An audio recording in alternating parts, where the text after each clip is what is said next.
Tout commence lorsque les portes du royaume des démons s'ouvrent brusquement et libèrent des tonnes de créatures impies qui sèment le chaos parmi les humains cupides qui en ont profité trop longtemps. Mais ce n'est pas une histoire ordinaire. Les créatures de l'enfer sont appelées démons et les humains spéciaux parmi eux s'éveillent et deviennent des chasseurs. Grâce à une longue et éprouvante guerre contre les démons, les chasseurs ont réussi à contrôler l'invasion du royaume démoniaque et l'humanité obtient une seconde chance. Au fil du temps, les villes détruites sont reconstruites et les humains peuvent mener une vie raisonnablement normale. Mais le problème des démons ne montre aucun signe de diminution, car il n'y a qu'un petit nombre de chasseurs naturellement éveillés, tandis que les démons semblent sans fin, comme les dons des fans de Pokémon sur Twitch. C'est pourquoi l'humanité donne naissance à quelque chose qui ne peut être décrit que comme des extraterrestres cultivés en laboratoire, appelés chasseurs chimères, car ils sont une fusion d'humains, généralement des prisonniers, avec des cellules des monstres ou le minerai mystérieux trouvé dans le royaume des démons. Dans une course contre la montre pour la survie des humains, les scientifiques parviennent d'une manière ou d'une autre à rendre possible la production en masse des chasseurs chimères.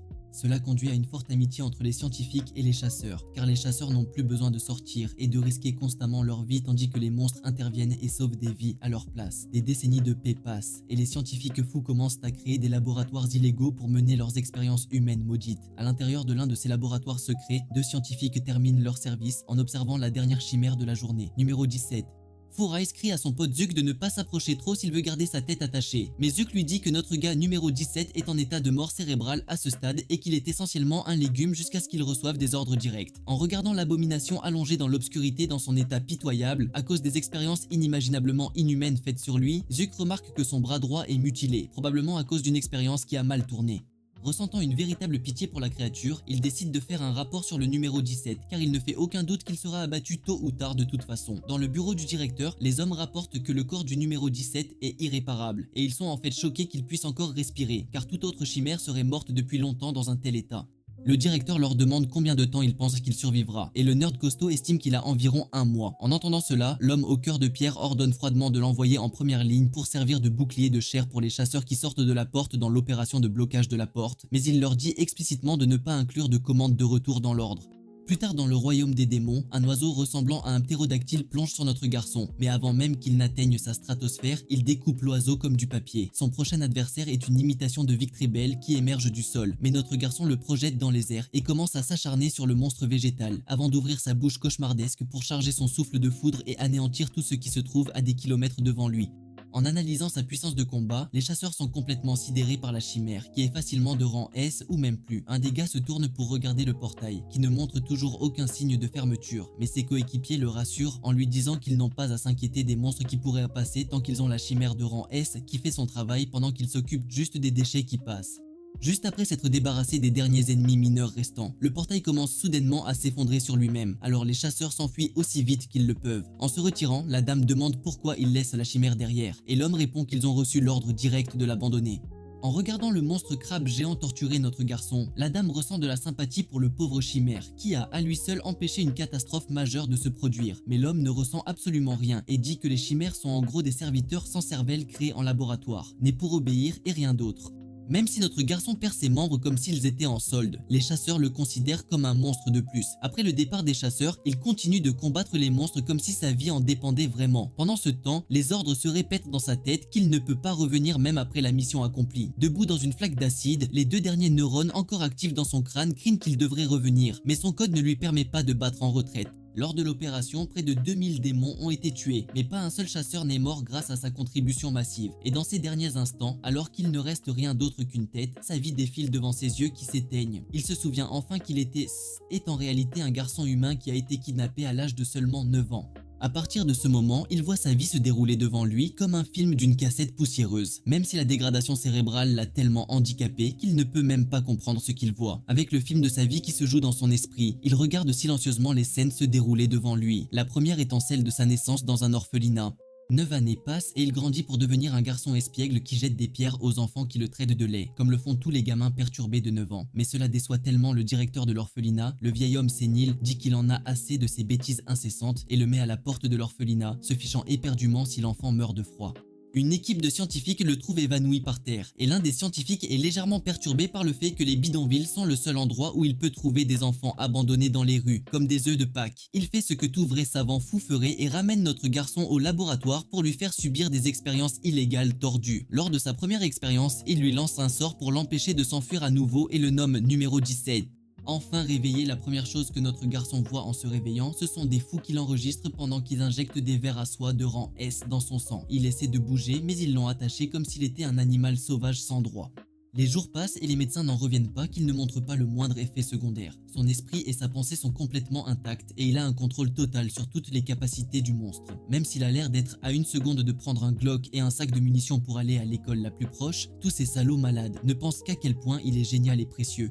Il continue à lui injecter toutes sortes de cellules de monstres et 6 ans plus tard, il est un chasseur chimère à part entière capable de détruire des démons avec une seule attaque dévastatrice. D'un seul coup, il tire un rayon laser qui grille les monstres guêpes et détruit des kilomètres d'asphalte le long de la route. Une mère lui montre sa gratitude pour les avoir sauvés, elle et sa fille, tandis que le chasseur blessé s'excuse de devoir compter sur un jeune garçon comme lui.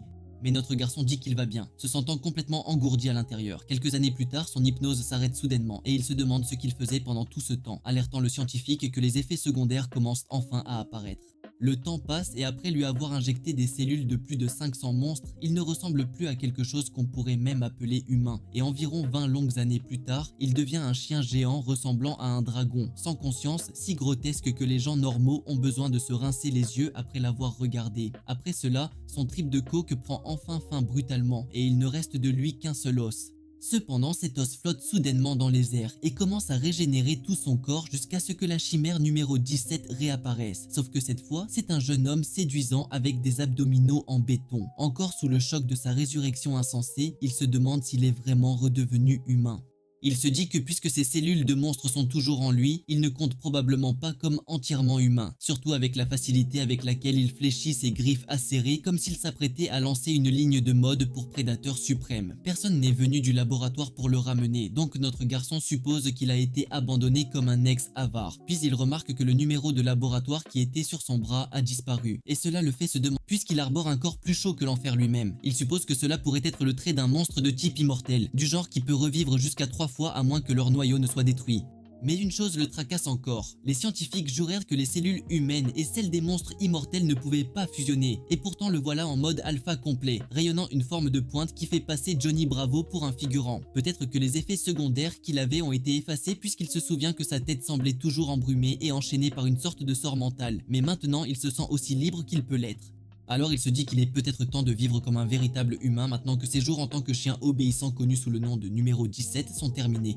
Ce nom lui avait été attribué au hasard de toute façon, et il essaie de se souvenir de son vrai nom, mais est soudainement plongé dans un flashback où ce vieux scientifique l'a qualifié de lunatique avec une personnalité difficile, mais lui a quand même dit d'aider les gens à partir de maintenant. Le vieil homme lui a demandé de consacrer sa vie à sauver 1000 personnes, mais à l'époque, notre garçon, noyé dans sa période émo-rebelle, n'a même pas pris la peine de répondre. Revenant brusquement au présent, il qualifie ce conseil de pure bêtise et rit de l'idée ridicule qu'un orphelin né dans les bidonvilles est censé aider les autres, alors qu'il contemple le ciel au coucher du soleil, ses abdos scintillant comme s'ils avaient leur propre budget d'éclairage. Il pense à la vengeance un instant mais laisse glisser cette pensée. Après tout, la vengeance nécessite une cible visible, et cela fait si longtemps que sa rancune ressemble plus à une démangeaison qui s'estompe qu'à quelque chose de réel. Et puis, de toute façon, il n'y a pas de chemin de retour vers le monde des humains en ce moment. Il se dit qu'il les croisera un jour et décide de mettre de côté toute cette histoire de vengeance pour l'instant et de se concentrer sur ce qui l'attend. En regardant son corps majestueux, une lueur divine couvrant commodément ses parties les plus délicates, il prend la décision d'essayer de vivre comme un véritable être humain dorénavant pour compenser tout le temps qui lui a été volé. Alors qu'il s'éloigne, il réalise qu'il devrait probablement trouver quelque chose à porter et part en quête de vêtements, mais une pensée étrange surgit en chemin. Il ne se souvient même pas de la dernière fois qu'il a porté quelque chose. Il active ses cellules cérébrales pour essayer de déterminer quel matériau pourrait convenir, mais il n'a aucune idée. Alors il fait ce que ferait n'importe quel barbare perdu et commence à scruter la zone. Et bientôt, quelque chose attire son attention. Plus loin, il voit le cadavre d'un monstre ressemblant à un oiseau et suppose qu'il est peut-être mort dans une guerre de territoire, bien qu'il n'y ait aucune blessure pour le prouver. Cela le conduit à penser qu'il a dû être empoisonné, ce qui, honnêtement, lui convient parfaitement puisqu'il est en parfait état et idéal pour être dépecé. Il transforme son bras en une énorme lame comme s'il attrapait un couteau à beurre et se souvient du laboratoire qu'il vaut mieux commencer à couper par le ventre puis passer aux membres. Chaillon se met au travail, mais au moment où il l'ouvre, un gaz violet s'échappe. Il identifie immédiatement cela comme du poison mais ne semble pas le moins du monde perturbé et l'inhale comme du parfum. La seule chose qui l'agace, c'est l'odeur car maintenant il va devoir laver la peau. Après un moment, il termine de dépouiller la dinde géante et se dit que ce n'était pas un travail si mauvais pour une première tentative. Il se dirige ensuite vers la rivière pour laver la peau, mais quand il la sort, il semble un peu déçu en remarquant qu'elle est devenue rigide alors qu'elle était douce auparavant. Il en conclut donc que c'est peut-être le monstre qui en est de la cause. Puis, de nulle part, une idée de génie lui vient comme une inspiration divine alors qu'il étale la peau à plat et commence à la battre comme si elle lui devait de l'argent. En plein coup, il se demande si c'est ainsi que les gens tannent normalement les peaux et espère que cela fonctionnera plutôt que de détruire tout son dur labeur. Après une bonne vieille thérapie médiévale, la peau redevient douce et il la brandit fièrement. Se cachant derrière le cadavre nu de l'oiseau par modestie, il commence à faire des ajustements à la peau, mais juste à ce moment-là, une flamme s'allume sur la tête du monstre. Les yeux de l'oiseau s'ouvrent brusquement, clairement perturbés par la vue de quelqu'un arrachant sa peau comme du papier cadeau. Chaillon perce rapidement quelques trous dans la peau, enfile son équipement de fortune et attache une liane autour de sa taille comme si c'était prêt pour le défilé. Avec ça, il est habillé dans son nouveau look et se sent honnêtement assez bien du résultat. Il repère un peu de poison restant à l'intérieur mais décide de le laisser car c'est trop compliqué à nettoyer. À ce moment précis, le monstre oiseau pousse un cri perçant qui choque Chaillon, qui pensait vraiment qu'il était mort. Il se débat et semble même comprendre le langage humain, ce qui déstabilise Chaillon. Il se dit que le monstre doit aussi être du type immortel puisqu'il ne respirait pas plus tôt. Si cela s'était produit auparavant, il l'aurait grillé sans hésiter, mais maintenant, le voyant faible et vulnérable, il se dit que ce n'est pas nécessaire. Chaillon sourit simplement et dit que l'oiseau a eu de la chance, lui souhaitant une seconde chance dans la vie avant de se retourner pour partir. En s'éloignant, il ajoute nonchalamment que si le destin est d'humeur piquante, peut-être qu'ils se reverront. Un peu plus tard, il entre dans une grotte, regardant autour de lui comme s'il cherchait une maison. Sans prévenir, un mille-pattes géant surgit et atterrit juste devant lui, mais Chaillon ne bronche même pas. La créature attaque, mais il se préoccupe davantage de savoir si l'éclairage ici est suffisant pour une maison. D'un coup net, il tranche la tête du mille-pattes comme s'il chassait une mouche et se détourne, rayant mentalement cette grotte de la liste. Ensuite, il se retrouve dans une région montagneuse enneigée où un yéti est allongé au sol, figé de peur. Probablement après avoir vu Sheon arriver comme un sursaut. Apparemment, notre garçon s'est battu avec les Yétis, mais a rejeté cet endroit aussi parce que trouver de la nourriture serait un cauchemar. Ensuite, il explore une forêt, mais les champignons sentent si mauvais, c'est comme si quelqu'un avait fait chauffer du poisson au micro-ondes dans une salle de pause. Donc celui-là est aussi à exclure. Il continue d'explorer, d'une grotte de lézards effrayante à un volcan étrangement accueillant, mais rien ne lui convient. Finalement, il arrive au bord d'une falaise et contemple une vue à couper le souffle et il est stupéfait qu'un endroit dans le royaume des démons puisse être aussi beau. Il décide de reconnaître les lieux et saute nonchalamment de la falaise, atterrissant avec un bruit sourd qui briserait la colonne vertébrale de quelqu'un d'autre.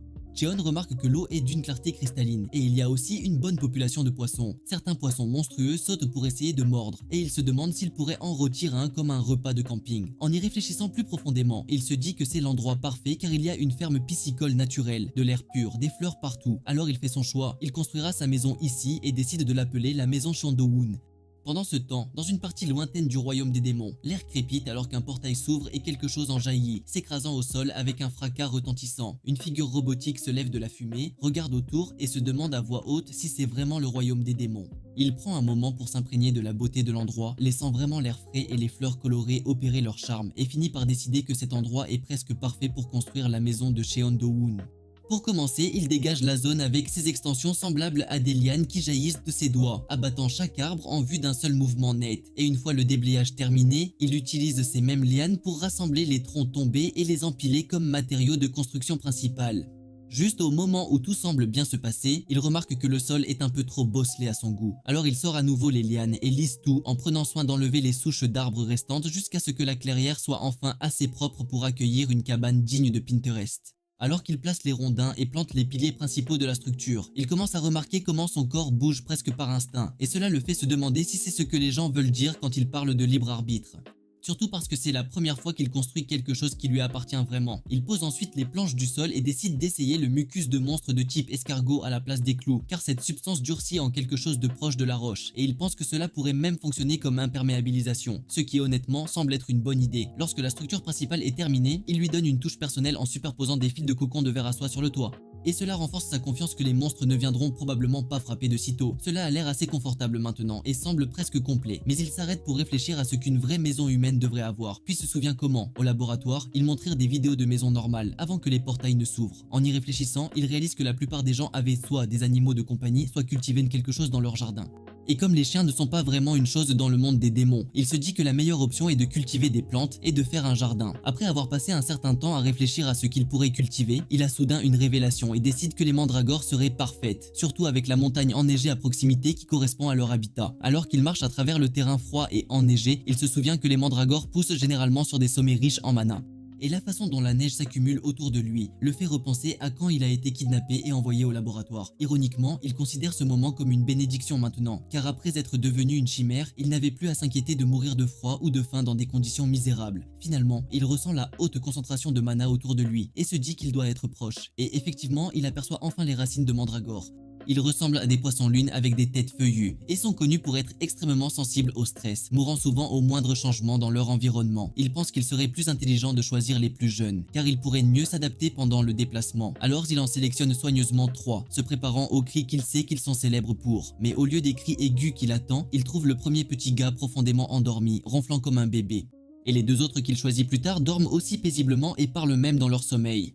Cela le déstabilise jusqu'à ce qu'il se souvienne que toute l'histoire des mandragores qui crient était plutôt un cauchemar créé en laboratoire par des humains, les cultivant dans des environnements à faible mana, remplis de stress. Et les cris étaient principalement une réaction à être arrachés de force. Il commence à se demander si le silence est simplement dû au fait qu'ils sont maintenant dans le royaume des démons. Mais même ainsi, c'est étrange qu'ils n'essaient pas de résister ou de s'enfuir. C'est-à-dire, à moins qu'ils ne le reconnaissent d'une manière ou d'une autre comme l'un des leurs, ce qui ne serait pas trop surprenant, étant donné qu'il a aussi des cellules de mandragore mélangées dans son corps. Il les glisse doucement dans sa ceinture, se sentant soulagé qu'il soit calme et sans stress, et commence à se demander s'il pourrait leur demander poliment plus tard quelques racines pour faire du thé, ou peut-être même utiliser leurs fruits comme collation. Cependant, il se souvient rapidement que le fruit devient toxique s'il est cueilli de force, alors il se promet d'attendre et de le demander gentiment quand le moment sera venu. C'est alors qu'il perçoit la présence de quelques chasseurs à proximité et commence à se demander pourquoi quelqu'un s'embêterait à escalader une montagne enneigée périlleuse à moins que ce ne soit absolument nécessaire, mais décide de les vérifier quand même, puisqu'il pourrait utiliser quelques pierres de portail de leur part. Pendant ce temps, l'un des chasseurs râle qu'ils ont été laissés seuls face au danger parce que leurs soi-disant coéquipiers les ont abandonnés comme appâts, tandis que l'autre lui crie de se concentrer car une vague de lapins monstres fonce sur eux à toute vitesse. Les lapins monstrueux leur sautent dessus avec leurs bouches grotesques grandes ouvertes remplies de tentacules et de crocs, mais le gars parvient à invoquer un champ de force juste à temps pour éviter qu'ils ne deviennent leur dîner. Cependant, il réalise rapidement que la barrière ne tiendra pas longtemps et commence à regretter de ne pas avoir simplement accepté des petits boulots à la place. Regrettant chaque décision qu'il a menée à ce moment, il commence à crier pour que quelqu'un vienne l'aider. Juste au moment où son bouclier se brise en miettes, notre garçon arrive avec une entrée qui dégage une énergie de super-héros et les 2 chasseurs se figent, stupéfaits de voir une personne réelle apparaître comme par magie. La simple pression de sa présence suffit à paniquer les lapins des neiges, et sans hésitation, ils se dispersent comme de petits rongeurs effrayés, laissant les 2 chasseurs absolument perplexes de voir des monstres de classe B fuir pour sauver leur peau face à un homme à moitié nu. Ils se précipitent pour le remercier, se présentant comme Seong-ju et Kim Tae-hoon, et demandent un nom, qu'ils partagent, mais aucun d'eux n'a jamais entendu un nom comme celui-là auparavant. Kim Tae-hoon commence à se demander à voix haute s'il pourrait être une sorte de chasseur reclus, à en juger par son esthétique de troglodyte, tandis que notre gars retourne la question et demande ce qu'ils font à errer dans un piège mortel comme celui-ci, puisqu'ils ne semblent pas vraiment être au-dessus de la classe D. Les 2 expliquent qu'ils sont en mission pour capturer une chimère vivante en échange d'une prime plutôt généreuse, ce qui attire instantanément l'attention de notre garçon. L'un d'eux précise que la chimère qu'ils poursuivent s'est échappée d'un laboratoire et a sauté dans un portail en pleine course, ce qui le soulage énormément car cela confirme qu'ils ne le traquent pas. Il demande ensuite où est leur équipement, se demandant comment ils se sont retrouvés à errer dans la nature complètement les mains vides, et s'ils ont au moins une pierre de portail sur eux. À cela, le gaz explique que leurs soi-disant coéquipiers se sont enfuis avec tout leur matériel, et que la trahison faisait partie de leur plan depuis le début, ce qu'ils regrettent maintenant de ne pas avoir compris plus tôt. En entendant tout cela, notre garçon fixe silencieusement leur pierre de portail, et alors que les chasseurs essaient d'expliquer qu'ils souffrent de contamination par le mana et ne pourront pas survivre beaucoup plus longtemps, il demande désespérément s'il a un moyen de sortir, puisque les humains ne peuvent survivre qu'un temps limité dans le monde des démons avant de devoir revenir et se purifier, sinon ils mourront d'une surexposition. L'un d'eux le supplie même de l'aider, mentionnant qu'il a une femme enceinte qui l'attend à la maison. Mais avant qu'il ne puisse même terminer la phrase, notre gars se fige soudainement comme s'il sentait un changement dans le cosmos, puis s'envole dans les airs comme Hulk, les laissant en plein monologue avec le vent dans le visage. Ailleurs, la chimère robotique se retrouve au bord d'une falaise, et les mêmes chasseurs qui l'avaient abandonné plus tôt essaient de l'attaquer par derrière. Mais la créature se tourne lentement vers eux, rendant très clair qu'elle a maintenant l'intention de les effacer de l'existence. Alors que notre gars arrive sur les lieux, ses yeux s'écarquillent un peu, se demandant s'il est arrivé trop tard. Plus loin, du sang et de l'équipement sont éparpillés sur le sol, tandis qu'une boule d'énergie bleue vacillante s'estompe lentement au bord de la falaise, ce qui lui fait penser que les chasseurs ont dû fuir. Ils ont même laissé tout leur butin derrière, et à en juger par le mélange d'empreintes d'enfants et d'animaux, il semble que le sujet de test ait pu changer de forme en plein combat. Il se souvient de ce que le chasseur de monstres a dit plus tôt à propos d'une expérience de laboratoire qui a sauté dans la porte lors de son évasion. Il est fait de métal liquide, donc il peut changer de forme librement. Mais en raison de la rareté du matériau, ils l'ont construit petit et compact comme un enfant. Cheon regarde en bas de la falaise et peut à peine retenir un rire, réalisant que ce petit gremlin mécanique a réussi à détruire 5 chasseurs de rang B. Pendant ce temps, de retour avec notre duo de chasseurs mal en point, Kim secoue désespérément Seongju, lui disant de ne pas abandonner. Mais le pauvre gars tousse en disant que tout son corps est contaminé maintenant et il est fichu, mais Kim n'accepte pas cela et évoque sa famille. Seongju utilise le peu de force qu'il lui reste pour lui demander de s'excuser auprès d'eux pour lui, mais Kim lui crie de tenir bon et insiste sur le fait que les miracles existent. À ce moment-là, quelqu'un entre dans le champ de vision, ce qui fait immédiatement tressaillir Kim. Mais il s'avère que c'est Cheon, revenant tranquillement avec tout leur bagage. Dès que le chasseur de monstres le voit, il court vers lui, tombe à genoux et commence pratiquement à prier Papa Cheon de les sauver tous les deux. Notre héros est d'abord confus, mais se souvient ensuite qu'il leur avait dit qu'il n'avait pas de pierre de portail. C'est alors que Kim sort soudainement quelque chose de sa poche, deux chèques de 10 millions de yens, et le supplie de leur donner une pierre de portail. Il continue à divaguer que s'ils ne sortent pas maintenant, ils vont certainement mourir. Pendant ce temps, Cheon fixe l'argent et essaie d'imaginer le montant total dans sa tête. Il sait qu'il n'y a aucun moyen de l'utiliser dans ce monde. Mais une fois qu'il atteindra le monde humain, cela sera très utile. Alors, avec toute la générosité que son cœur chaotique peut rassembler, il sort une pierre de portail. Kim s'incline à 90 degrés impeccable et commence à le remercier encore et encore, jurant qu'il n'oubliera jamais cette gentillesse. Le chasseur de monstres retourne vers son partenaire, criant qu'ils vont sortir d'ici aussi vite que possible, tandis que Cheon regarde juste les deux chèques, se demandant où les cacher. Alors que les deux se dirigent vers la porte, Cheon demande quel est le prix actuel de la pierre de portail et on lui dit qu'il a atteint 1 million de yens. Toujours aussi humble, il dit qu'il a l'impression d'avoir été payé beaucoup trop et pose une main sur l'épaule de Seongju en disant avec désinvolture qu'il lui donnera un peu de monnaie à la place. Kim a l'air confus jusqu'à ce qu'il réalise ce que fait Cheon, qu'il injecte directement du mana dans son partenaire. Il lui crie instantanément d'arrêter car transférer du mana à quelqu'un d'autre est dangereux et si cela réagit mal, les deux personnes pourraient mourir sur le coup. Kim panique pensant que c'est ainsi que cela se termine. Mais ensuite Seongju se redresse soudainement comme si quelqu'un venait d'appuyer sur reset alors que l'énergie démoniaque en lui est complètement purifiée. Il attrape Kim dans une étreinte en larmes, tandis que le pauvre gars reste là, stupéfait, essayant de comprendre ce qui vient de se passer. Cheon se retourne pour partir, alors que Seongju crie qu'il n'oubliera jamais cette faveur, tandis que Kim est toujours figé de choc en essayant de comprendre qui est même Cheon. Notre garçon rentre chez lui et s'arrête un instant à l'extérieur, puis expire de soulagement après avoir senti qu'il n'y a pas d'intrus. Les plantes de mandragore commencent à se réveiller. Leurs feuilles ont l'air tombantes et tristes, ce qui soulève immédiatement des drapeaux rouges. Alors il se met au travail pour les planter tout de suite. Une fois qu'elles sont toutes dans le sol, il se demande si elles vont aller bien, mais elles ont toujours l'air assez misérables. Cheon fixe leurs expressions déprimées et pense que cela pourrait être dû au fait d'avoir été arrachés de leur habitat d'origine. Ou peut-être qu'ils ont simplement faim. Décidant de tester la deuxième théorie, il injecte un peu de son mana dans le sol. Les plantes monstrueuses se redressent instantanément comme si elles venaient de boire un espresso et notre garçon ne peut s'empêcher de sourire devant le résultat. Pendant qu'il discute avec ses nouveaux colocataires feuillus, il sent une présence derrière lui.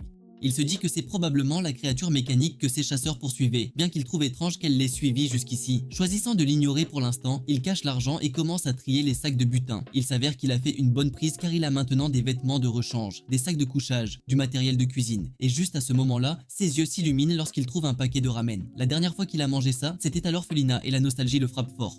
Se sentant affamé et excité, il décide de le cuisiner tout de suite. Suivant la recette du mieux qu'il peut, il se dirige vers le lac pour prendre de l'eau, mais réalise rapidement qu'il n'a aucune idée de la quantité à mesurer. Avant qu'il ne puisse trop réfléchir, les poissons du lac aux dents acérées sautent soudainement comme s'ils essayaient de mordre. Se souvenant que les gens ajoutent souvent des trucs au hasard dans le ramen pour le goût, il prépare ses doigts et expédie l'âme d'un des pauvres poissons.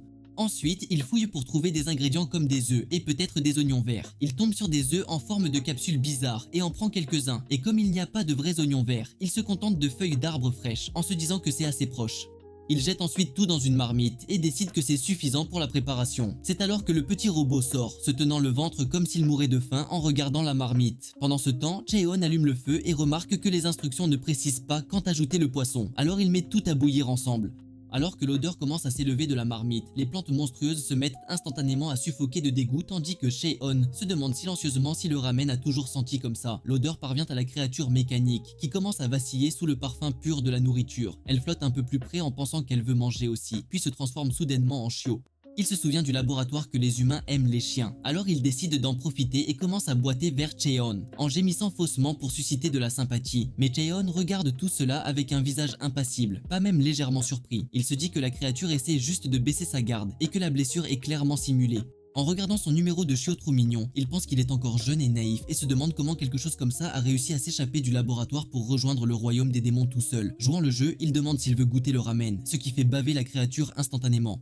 Mais juste devant eux se trouve un mélange mortel de bêtises aléatoires qui pourrait terrasser un homme adulte. Mais malgré tout, ils décident tous les deux de prendre le risque. Au moment où ils prennent une bouchée, le chien s'arrête en essayant de comprendre la saveur. Mais Kaon, quant à lui, est projeté dans un souvenir de fondue à l'orphelinat et sourit en affirmant que cela a le même goût qu'à l'époque. Notre héros déclare que c'est délicieux puisque le souvenir est assez fort pour surpasser l'horreur de la saveur réelle. Pendant ce temps, les pauvres mandragores sont à quelques secondes de l'ascension vers leur prochaine vie, à cause de l'odeur toxique. Après avoir terminé le repas, Kaon dit au chien qu'il est temps de nettoyer et qu'il peut partir maintenant. Alors que le chiot mécanique s'éloigne en boitant, Kaon fait remarquer avec désinvolture qu'il boitait de l'autre patte plus tôt. Le robot se remet alors précipitamment à boiter sur le pied d'origine, tandis que Kaon retient à peine son rire. Après avoir fini la vaisselle, il passe à la lessive, battant les vêtements couverts de pollen avec un bâton comme on le faisait autrefois. Bien qu'il n'aime pas particulièrement le pollen, il se dit qu'il ne peut pas continuer à vivre uniquement dans une tenue en cuir comme un homme des cavernes. Il essaie de frapper le tissu doucement pour éviter de le déchirer, mais un coup finit par briser la pierre en dessous et détruire le vêtement avec. Après un bref moment de silence gênant, il soupire et ramasse le dernier vêtement. C'est alors qu'il remarque la créature robotique toujours présente à proximité, l'observant de loin. Plus tôt, elle s'était déguisée en rocher, avant cela en poisson pendant qu'il faisait la vaisselle, et avant cela en arbre pendant qu'il s'occupait des fleurs. Il réalise que la créature l'a suivi tout du long, changeant silencieusement de forme sans jamais s'approcher directement. Cela continue jusqu'à ce qu'une abeille se pose sur son nez, la faisant paniquer et crier qu'elle déteste les abeilles. En jugeant par le comportement, il estime que l'âge de la créature est inférieur à 5 ans. Son discours est mécanique et maladroit, un trait souvent observé chez les jeunes chimères, avec des souvenirs implantés artificiellement. Choisissant de l'ignorer, il s'éclaircit la gorge pour signaler sa présence à la créature, et commente nonchalamment à quel point les fleurs de Forsythia sont magnifiques. Pendant ce temps, il termine la lessive et murmure que la tâche était plus difficile qu'il ne l'avait prévu. Malheureusement, il se rend compte que les vêtements sont trop petits pour lui, ce qui semble être un gâchis après tout l'effort qu'il a fourni. Il suspend le linge sur un fil de soie, puis décide de vérifier les mandragores. La créature, saisissant l'occasion, attrape la chemise qu'il vient de laver et la porte, désireuse de lui ressembler. Après avoir déclaré la chemise sienne, elle se transforme en une petite fille humaine. Pendant ce temps, il trouve les enfants mandragores luttant contre le sol. Leurs feuilles se fanent et leurs racines semblent desséchées, ce qui est étrange puisqu'il a déjà enlevé toutes les mauvaises herbes. Curieux, il creuse et découvre que le sol est encore rempli de vers et de débris, rendant difficile la croissance des plantes. Il réalise qu'il aurait dû labourer le sol dès le début et que cet oubli a peut-être mis en danger les enfants mandragores. Voulant arranger les choses, il commence à préparer un jardin de la taille de sa maison. Juste à ce moment-là, la fille mécanique se place devant lui et le salue. Il est un peu surpris de l'entendre enfin parler. Elle demande si la maison lui appartient et il répond que oui. Immédiatement, elle en conclut qu'il doit être un natif du royaume des démons. Décidant de la taquiner un peu, il joue le jeu et demande de quelle tribu elle vient. La question la déroute, mais elle essaie de bluffer en prétendant venir d'un endroit très lointain de l'autre côté de la cascade, un endroit qu'il ne pourrait pas trouver. Il plaisante en demandant si cela signifie qu'elle vient de la tribu des noix de coco, et sans hésiter, elle hoche la tête fièrement comme si c'était la chose la plus évidente au monde. Quand il l'interroge sur la chemise, elle explique avec désinvolture que dans sa tribu, celui qui trouve quelque chose en est le propriétaire. C'est juste leur façon de faire. Il est amusé par sa logique, la laisse la garder et lui demande ce qu'elle fait ici. Elle répond qu'elle a été expulsée de sa tribu et demande timidement si elle peut rester ici avec lui, expliquant qu'il n'y a pas d'insectes et qu'il y a une vraie maison. Donc, dans l'ensemble, cela semble juste sûr. Cela tout en se tordant nerveusement les pouces comme si elle répétait un casting de regard de chiot. Réalisant qu'elle cherche juste un endroit paisible pour se reposer, il accepte, mais seulement si elle fait sa part et aide avec les tâches ménagères. Ses yeux s'illuminent instantanément et elle demande ce qu'il veut qu'elle fasse, prête à se lancer dans n'importe quelle mission qu'il lui confie. Il lui dit qu'ils doivent préparer un potager pour que les mandragores aient un vrai chez soi. Sans hésitation, elle attrape le bâton, prend une pause confiante et dit qu'elle est assez forte pour le travail. Puis elle se met à détruire le sol comme s'il était fait de génoise. En la regardant déchirer le sol sans effort, il pense qu'elle est soit vraiment mauvaise pour faire semblant d'être normale, soit qu'elle n'a aucune idée de comment fonctionnent les enfants moyens. Il finit par se présenter et lui demande son nom. Elle hésite, visiblement prise au dépourvu puisqu'elle n'a pas de nom. Et après s'être inspirée des fleurs qu'elle a vues plus tôt, elle déclare que son nom est Kimnari. Il peut dire qu'elle l'a simplement copié de Forsythia, mais elle est engagée maintenant et le répète avec un visage impassible. Bientôt le parterre est prêt et Kaon parvient même à installer une petite clôture en pierre autour. Voir les racines de mandragore avoir l'air si joyeuses lui fait regretter de ne pas l'avoir fait plus tôt, mais soudain Kim devient silencieuse. Il remarque le changement et demande pourquoi elle pleure. Elle essuie ses yeux et dit que les mandragores lui rappellent ses amis, ce qui le fait s'arrêter et se demander si quelque chose comme l'amitié peut même exister dans le laboratoire. Avant qu'il ne puisse poser plus de questions, un cri aigu et perçant traverse la forêt. Il lui explique que ce ne sont que des monstres qui se chassent entre eux, une sorte de musique de fond dans ce genre d'endroit. Mais Kim se recroqueville d'inquiétude et lui dit qu'elle a vu un petit poussin plus tôt avant de trouver son endroit, et maintenant elle a peur qu'il soit en danger. Kaon hoche la tête et elle ajoute qu'il semblait déjà avoir été mordu. Il lui dit franchement qu'il va probablement se faire manger bientôt. En la voyant trembler, il se dit qu'elle veut le sauver mais n'arrive pas à s'y résoudre. Elle murmure qu'elle ne peut pas sauver des monstres et il réalise que le lavage de cerveau la maintient probablement encore enfermée mentalement, l'empêchant de faire ses propres choix. Alors, au lieu de lui dire quoi faire, il lui propose une suggestion, formulée avec soin, que le poussin pourrait survivre si elle retournait le chercher. Et c'est tout ce qu'il a fallu pour la faire se lever et courir. Pendant ce temps, dans les bois, des abominations ressemblant à des guêpes avec 2 rangées terrifiantes de dents latérales attaquent déjà le poussin blessé. Juste au moment où l'une d'elles s'apprête à en finir, Kim surgit comme une tornade sous caféine, décapite l'une d'elles d'un coup de pied, disant qu'elle sauvera le poussin quoi qu'il arrive. Pendant le combat, elle se remémore son temps passé au laboratoire. Les autres enfants chimères la détestaient pour avoir constamment remporté la première place dans les essais de combat classés.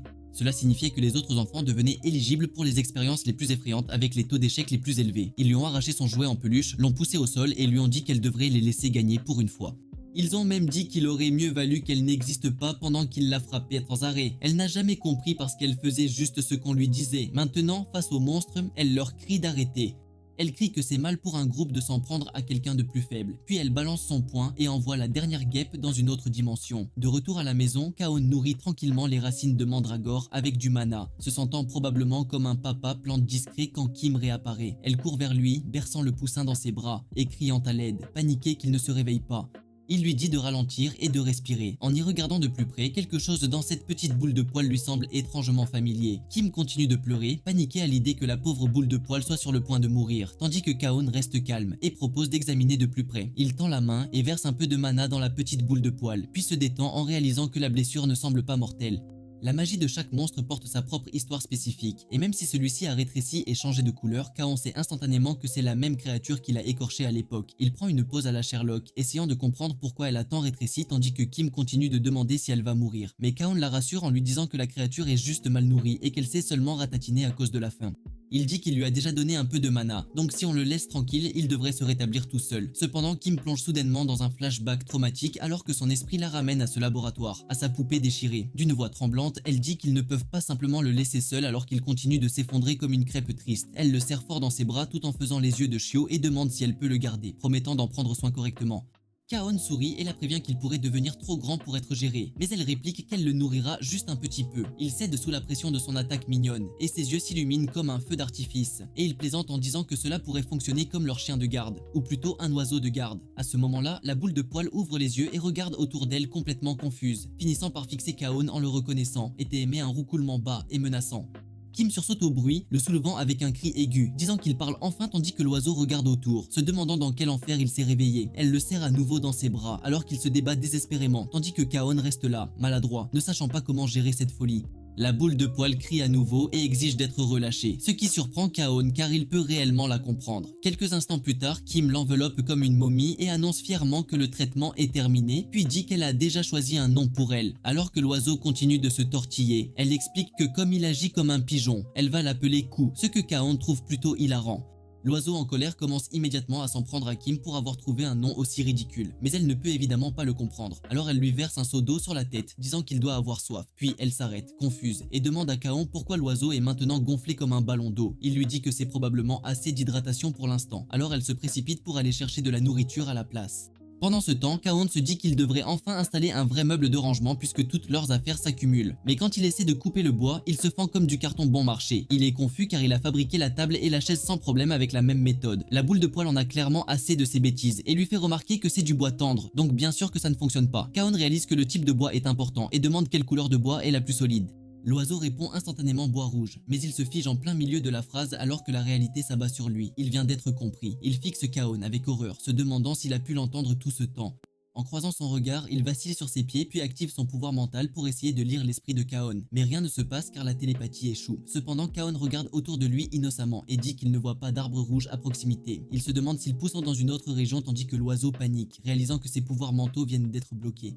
Et finalement, il abandonne la comédie et demande directement à Kaon s'il peut l'entendre. Kaon explique que ce n'est pas vraiment entendre mais que les mots apparaissent simplement dans son cerveau. Mais ensuite, il retourne la situation en demandant comment un monstre peut même comprendre le langage humain comme ça. Il suppose que l'oiseau doit être l'un de ces monstres super rares et intelligents qui naissent contre toute attente, mais c'est la première fois qu'il en voit un de près. Kaon demande alors carrément si c'est le même oiseau qu'avant, ce que le plumeux confirme, disant qu'il est revenu parce qu'il voulait le revoir. Comme Kaon lui a sauvé la vie, il voulait rendre l'appareil s'ils se rencontraient à nouveau. Sans perdre de temps, Kaon lui dit de l'aider tout de suite. Cela surprend l'oiseau, mais il soupire, prend une respiration et accepte de le guider vers les arbres rouges. Pendant ce temps, non loin de là, Kim court comme si sa vie en dépendait tout en esquivant des boules de feu qui pleuvent derrière elle, criant à celui qui l'attaque de reculer. Des larmes coulent sur son visage alors qu'elle crie que c'est trop chaud et soudain une explosion l'envoie s'écraser face contre terre. Son esprit s'éteint presque alors qu'elle commence à paniquer, pensant que le laboratoire l'a retrouvée et qu'elle est fichue.